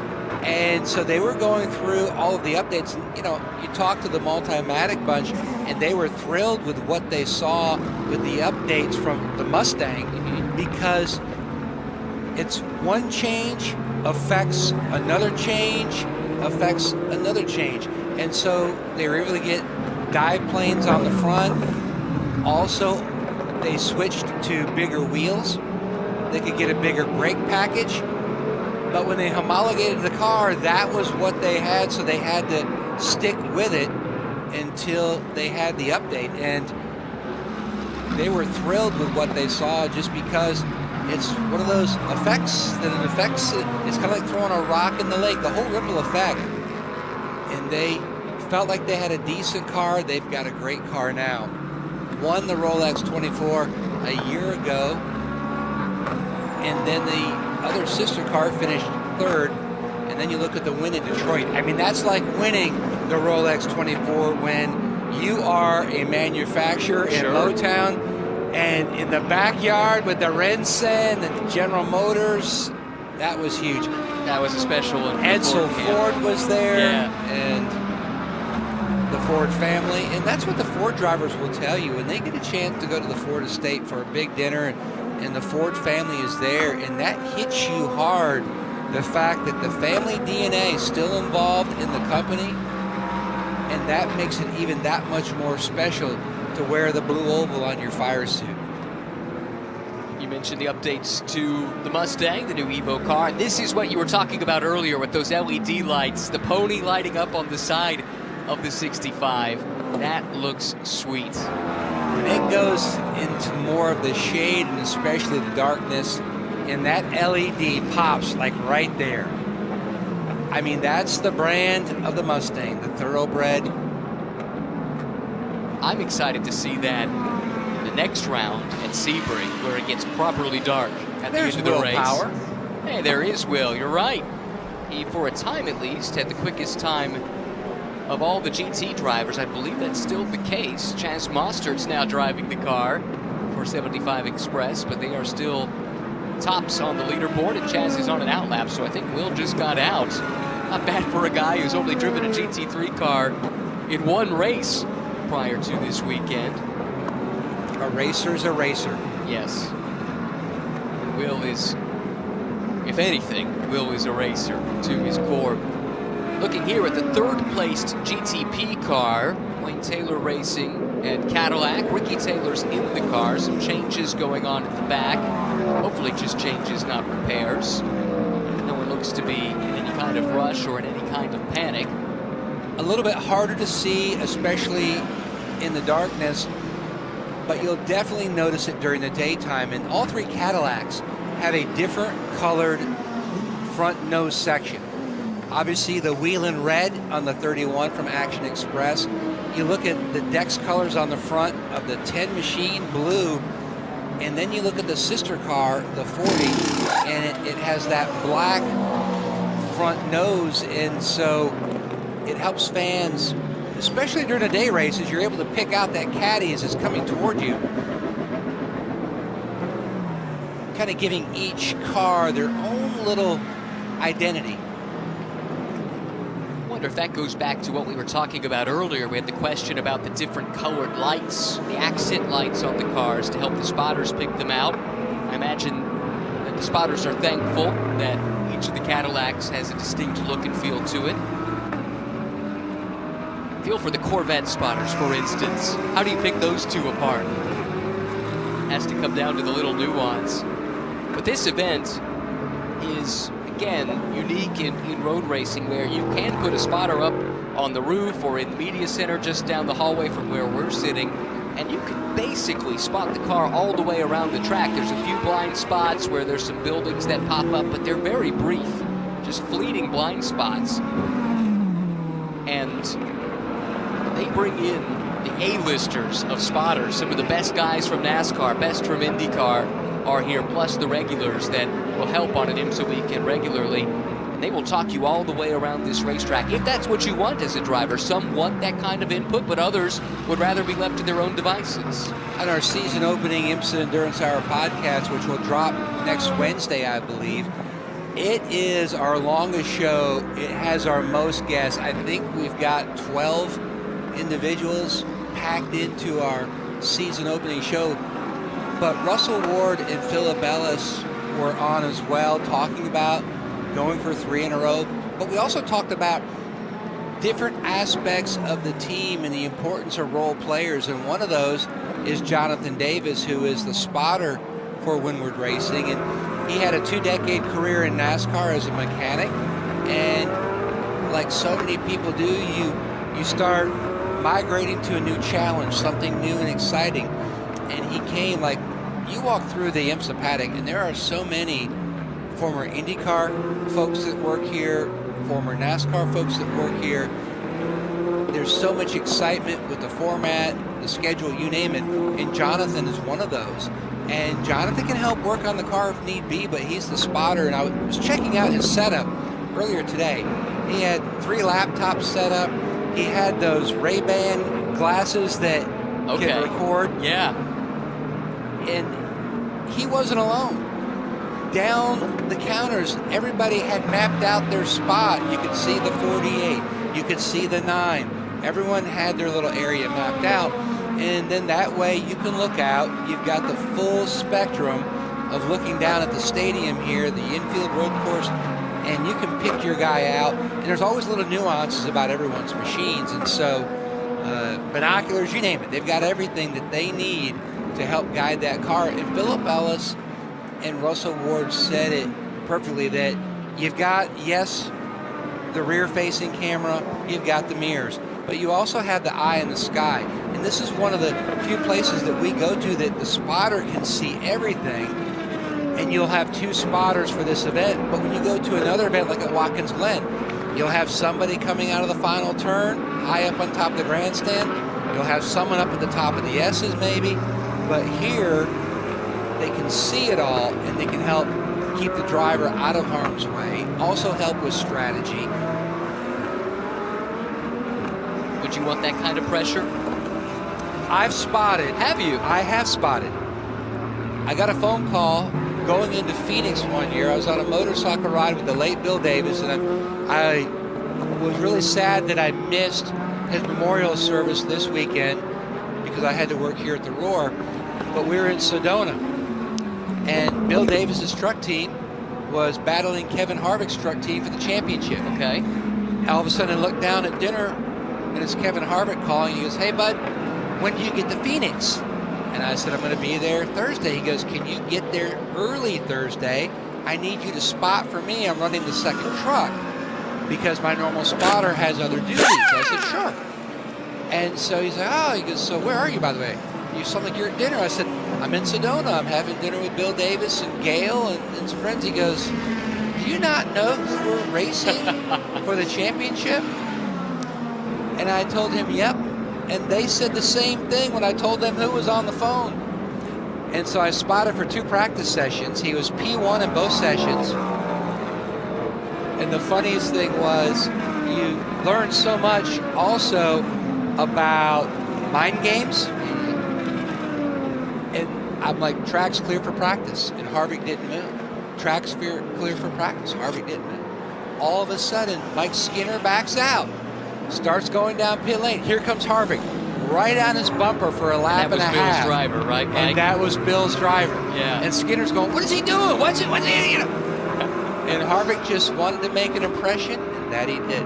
Fantastic. Great story. Did not know that.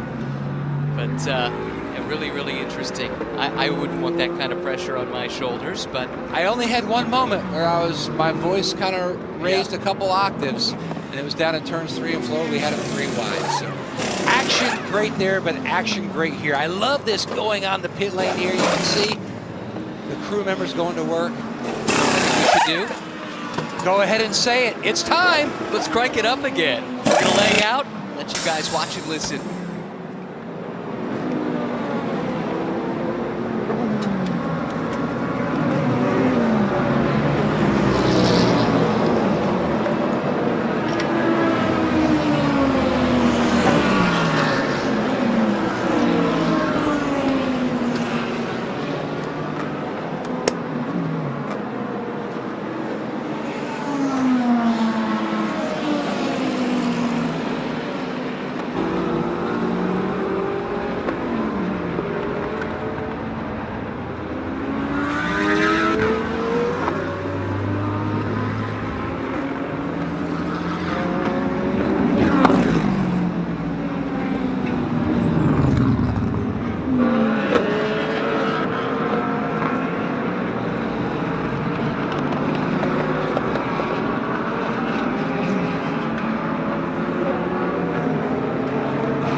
but more importantly, the sounds of 59 IMSA WeatherTech SportsCar Championship cars out on track.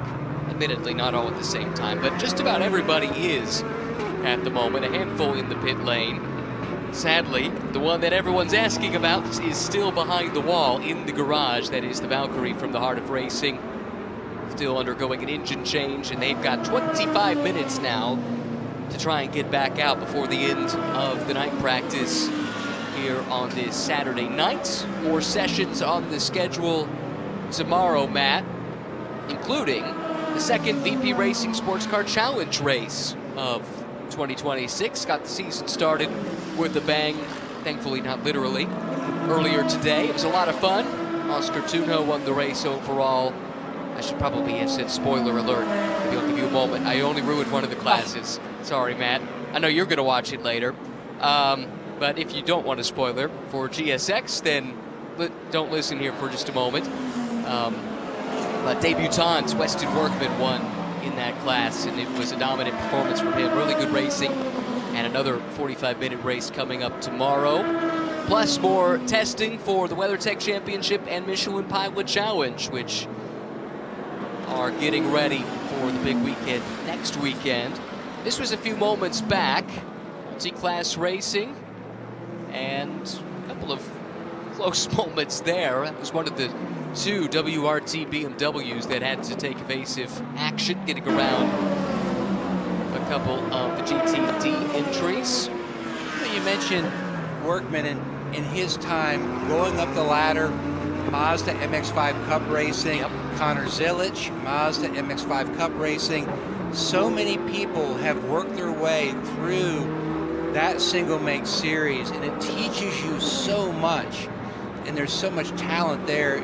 It's always some of the most exciting racing that you will see over an IMSA weekend. It's fantastic. All part of just how drivers continue to climb that ladder, trying to get to here. IMSA WeatherTech, whether it's GTP or one of the classes. But those are some of the poster children that show that's a viable option to go, learn some of your racecraft, and then progress up the ladder to something else. Yeah, so many have used that as a jumping off point. Kenton Cook, who had such a great year last year, came through the Mazda ladder. There's Elliott Skier's another one that comes to mind. And there's so many more. Weston Workman, a product of MX-5 Cup, but won the Toyota GR Cup Championship in SRO Sanction Series last year. And through that, got the attention of Toyota. They helped facilitate this opportunity with the Rafa Racing team in VP Racing Sports Car Challenge, and in his first ever GT4 start. Again, spoiler alert, got the win earlier today. There was not a delay. You needed to have a little bit more of a delay. I need to work on that. People can hit the volume mute button, but this is the benefit of working with a seasoned veteran like you, Matt. I can learn and improve like the drivers are here tonight. I'm just drafting behind you. I'm slipstreaming down the backstretch like Jackie Stewart would say. I think we both know that's not true. And that is, we saw in the chat, somebody was asking, is that Matt Yoakum? Yes, it is the Matt Yoakum you're hearing on the broadcast. No kid to Dwight, but I would love to have like 5% of his money. Sure. And, you know, you look at the career he's had. I've met him before, actually. Yeah. Great guy. He came to a race once. But looking through the different comments, and I love looking at the fans' perspective of what they're seeing on the screen and their thoughts. One person wrote that they really miss seeing Joe R. Barbosa as well as Christian Fittipaldi, you know, here racing, competing, such incredible drivers, but even more better person. Yes. Always enjoy the time, their perspective, and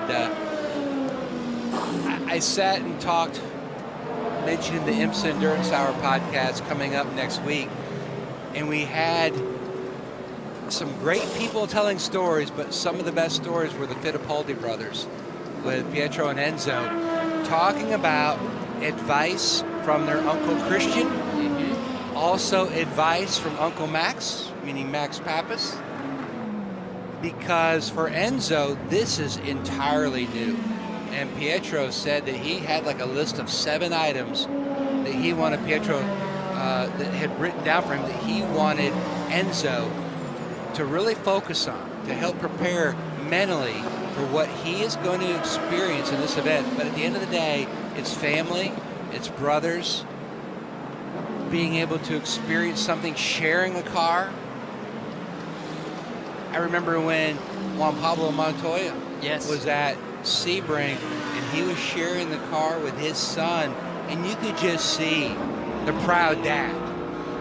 And he was like, Matt, he is so much farther along at his age than I was at that same age. He goes, I know I'm his dad. I know I'm his biggest advocate. I know that, yeah, I'm biased, but I'm telling you, this kid has something special. And a couple questions that came in directed to us. Hendrix Raven wants to know what our favorite moment from the past few years has been. I suspect meeting here at the Rolex. And the commenter says the GTD ending from 2022 was amazing. It was. I'll go back to last year. Tommy Milner, finger out the window, sending a message to the BMW camp, and then all the charity that came after that with the picture on the T-shirt and raising all the money for a great cause. But Corvette Racing opened and ended the year with the #1 salute. They did. Bookending the year. That is the salient moment to me of the last couple of years. Admittedly, I hadn't been to a Rolex in a few years until last year. I'd been 17, 18, 19, 20, and 21, but not in the intervening years. So I'm not in as good of a place to answer that question as maybe you would be. It's like everything else. It's always personal. There's always special moments that, like drivers will tell you, it's not about a certain win. It's about a certain moment that, and you'll hear drivers say so often when they're in the zone and they've got the blinders on, they're so focused on the task at hand that the build up to the event, a lot of times you don't get a chance to take in as much as you would love. And yes, racing is the ultimate reality show. There's no script. But I've had several drivers tell me they wish that they would be given a script saying, you know what, this is going to be your Rolex 24. And you would be able to sit back and soak in all the different moments in the build up to it. Because it happens so fast, and then when it's over, then it's almost like that last scene of Grand Prix with James Garner, where he's out on the front stretch. There's no people around. Hot dog wrappers are blowing up the front straightaway, but in his mind, he's hearing all the voices from the stories that you've just watched the previous 2 hours. And those are the kind of moments, and it's like everybody, you always have a special attachment to something. But mentioning Tommy Milner, we had him on the IMSA Endurance Hour podcast after that little moment, and he said the biggest thing was talking to his mom after, because she wasn't pleased. She was not impressed. And that's the thing. We don't really care what person A or person B thinks, but when we call home and get the temperature gauge, that's the, oh boy, I'm in trouble. Yep. My gauge of should I or shouldn't I say it on a broadcast is what would my grandmother think? Yep. And she watches and listens to a lot of them, so try not to disappoint you. There's another question that came in for us. This is from Frontier Force _YT. They're asking what our favorite race to spot at is. And if you mean, maybe if you mean race to broadcast at, because as we talked about, you're the only one of the two of us who's ever been a spotter, and you did that the one time in Phoenix. But on the IMSA calendar, my favorite is the 12 Hours of Sebring. I just think that is a sports car fan's race. It is the beating heart of American endurance racing, that place at Sebring, and the fans there are second to none. What say you? When you go out into the infield at Sebring, it reminds you of what probably Woodstock was like. Yeah. When you go through the people, but that's the passion of racing. You can see Russell Ward standing there with his fire suit down, wrapped around his waist. But when you go in the infield at Sebring, it's a family, because it's the same people in the same spot year after year after year, and they keep adding to their little village of what they pull out every year. But for me, it's a lot like, I've only got one child, but if you've got multi-children, parents will always say, I don't have a favorite. And it's a lot like races. And for years, people would ask me, oh, what NASCAR event is your favorite? I'm like, it's the places that I go. It could be a different time of year with the same track, but when you look at the IMSA WeatherTech schedule, for me, it's a little bit of everything. Like if you're the family that's got 9 kids or whatever, for me, Daytona, there's just something so special. There's a romance here. I spent half my youth here, right? So I've got so many great memories. But you go to Sebring, and then that conjures up images that we've got a possible issue here on the 77. Whoa, yeah. Slow, and then drops the wheel and got tight in traffic. Didn't seem like that car maybe was getting back up to speed. We talked about this at the top of the show, didn't we? That AO had to change an engine. They had an oil leak earlier today, so they missed one of the sessions earlier today. Looks like it's back on song. Sorry, I didn't mean to interrupt, but that caught my attention. Oh yeah, but you go to Sebring, it's that type of culture. We go out west, Long Beach. There's so much history there with the F1 and also IMSA battles through the streets. You go to Laguna Seca, and the history there of all the years, all the heroes that have competed, right on down the list. Road America is certainly something. John Dunan, IMSA President, mentioned that was his home track. That's where it began for him. But I think there's a little bit of specialness all across the IMSA calendar. You go to VIR, I mean, that's like another family reunion, and the show they put on there, what they do for the fans. I love the kiosk, got the concession stand. You go up there, punch in your order, hit it with your debit card. You walk about 10 feet and it's already.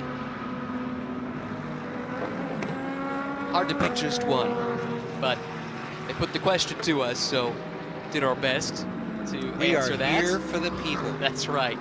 We may not have the right answer. That might not be what they want to hear. Sure. Like with the Valkyrie. We've got the answer, not what you want to hear. And I do have a further update. I heard from the team, this was about 11 minutes ago. They're still working on it, but the sand is slipping through the hourglass, Matt. We've got less than 13 are the days minutes of our lives. You mentioned Rexy, and I love what they do for the kids, especially Halloween in the offing. So what they do at Petit, they had a huge Halloween party, kids dressed up in costume. Gunnar Jeanette, he was in costume. I just said, look, I'd love to command the bubble machine, but they need to get an industrial-sized bubble machine because I just felt like it was great, but it could be just simply prolific. Yeah, it was very good. And did you see the Rexy Lego edition? I did. Holy I've got a 14-year-old smokes. that brought that to my attention very quickly. I bet they did. So we'll see if we can track one of them down at one point or another, but it's amazing what they've done with that brand in a short amount of time.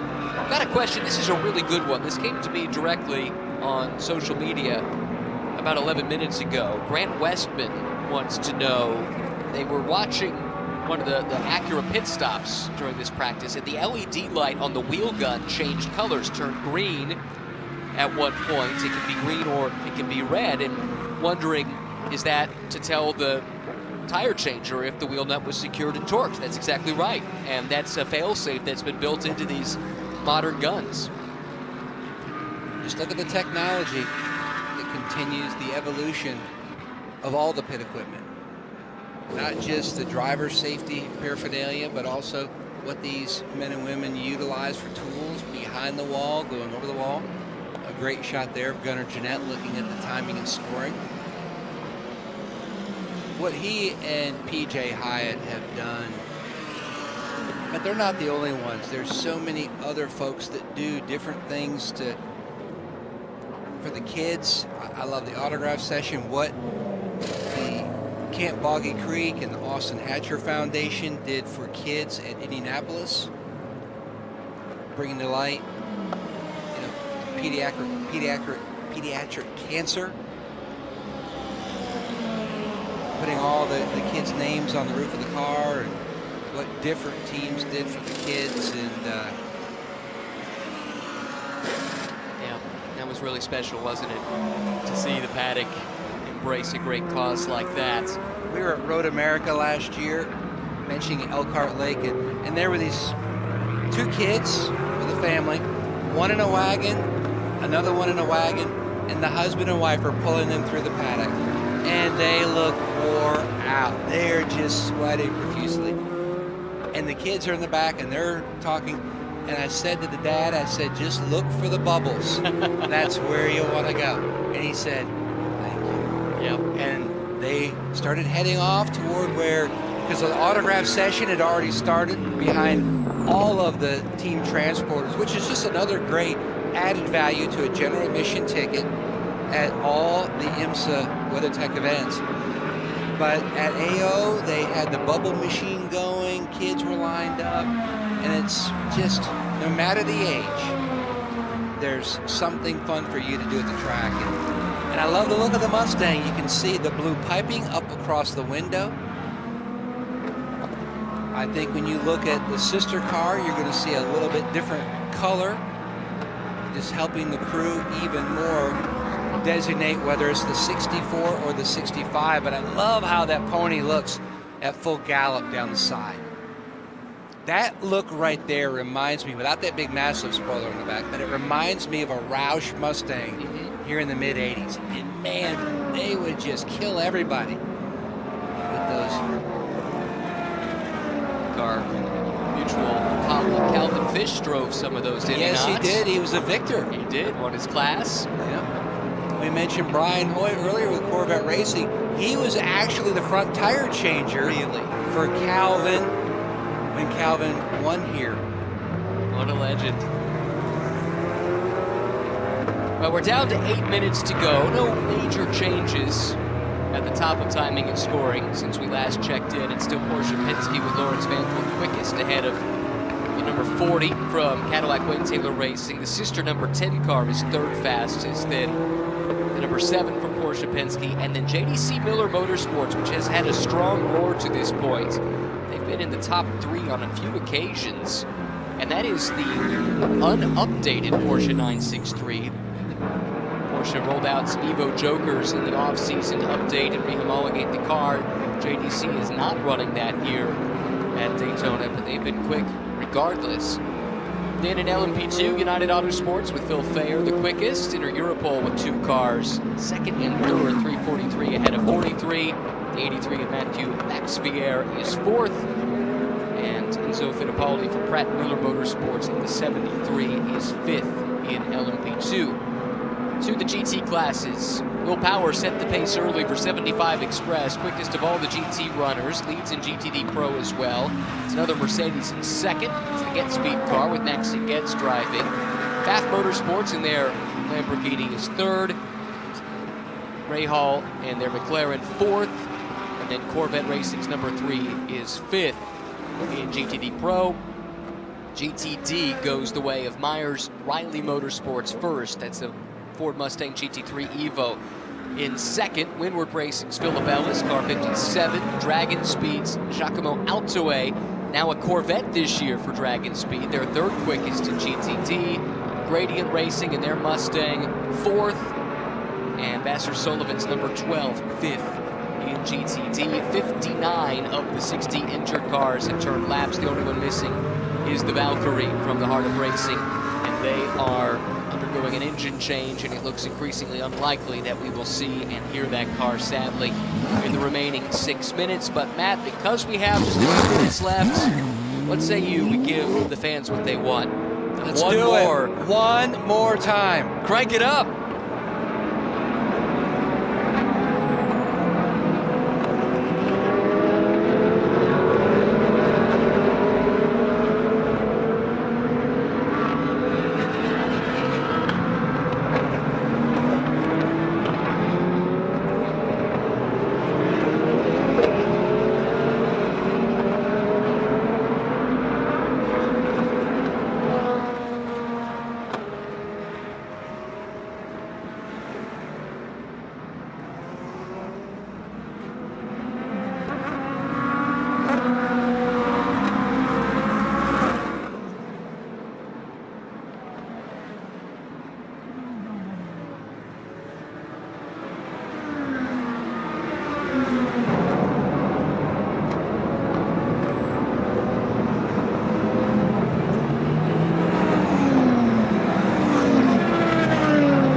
got to go get your head checked. That is fantastic.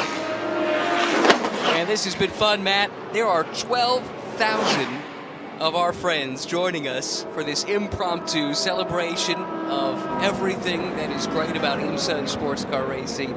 Thank you all for being with us here tonight. 3 minutes still to go in this session.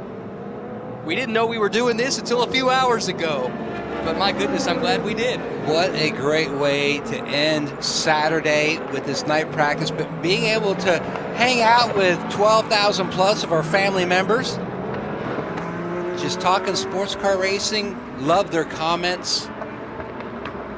That's what it's all They about. asked for the Cadillac, and we delivered right there at the end. I'm as sorry as anybody that we didn't have a chance to watch and listen to the Valkyrie, but I've got good news for you. We've got 24 hours of racing next week. You're going to get plenty of opportunities to see and hear that and the other 59 fantastic cars.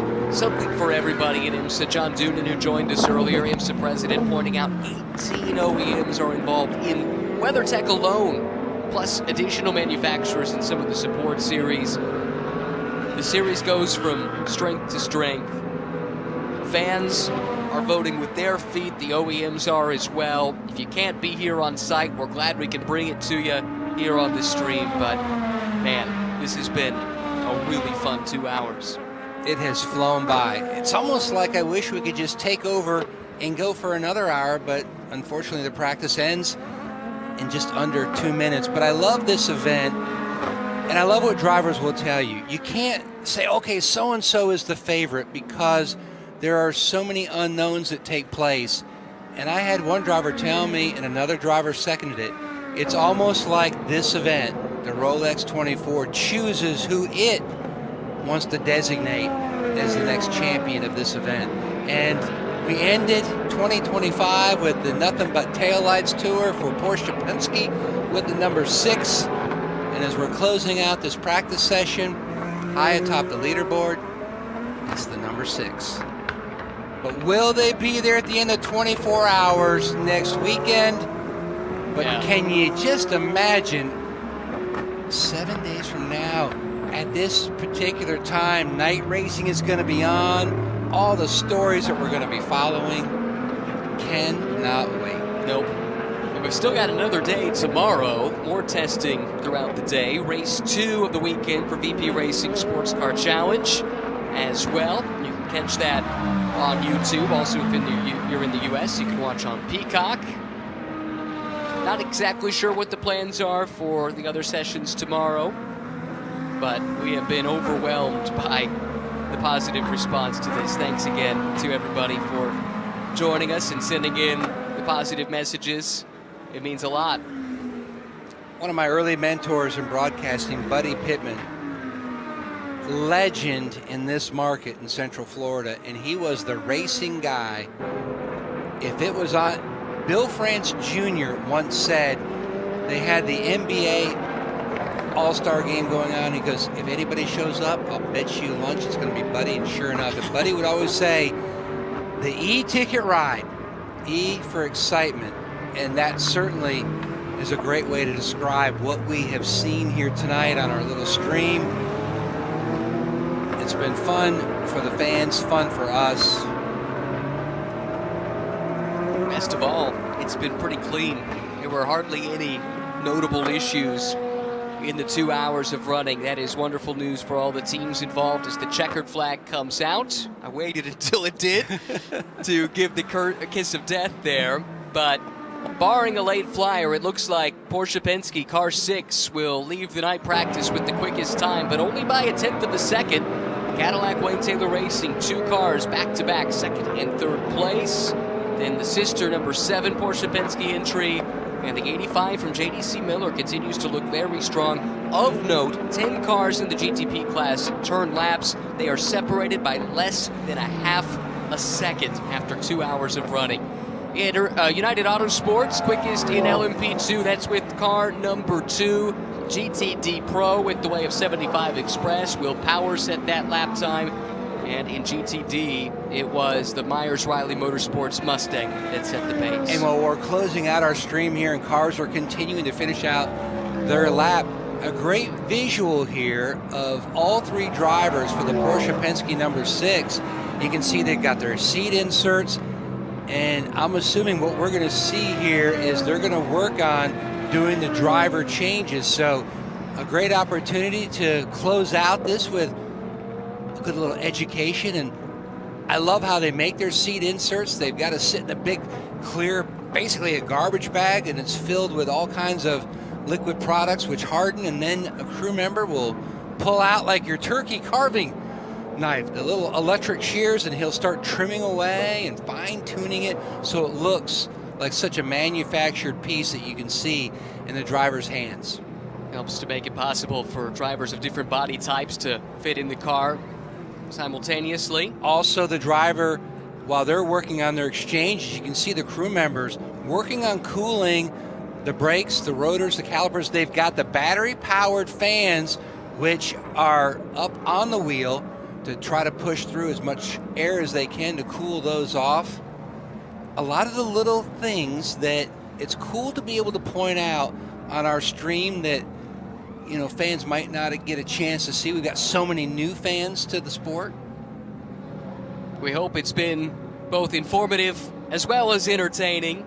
Thanks for joining us throughout the last couple of hours. A big thanks as well to the Apex broadcast crew in the truck and the camera ops around the track, bringing you the pictures, and also the camera ops down in the pit lane, Such you up talented close and personal. people. Totally. Couldn't do it without them. And thanks to the IMSA staff for coming up with the idea and turning us loose for a couple hours. Matt, it's been a lot of fun. As always, my friend, great working together. I love, like you, being able to tell little stories here and there of the stars and the cars of this incredible series. The engines have gone quiet, and day 2 of the Roar Before the 24 has come to an end. Thanks for joining us here on this impromptu live stream on the IMSA YouTube page. For Matt and our entire team, I'm Ryan. So long from Daytona.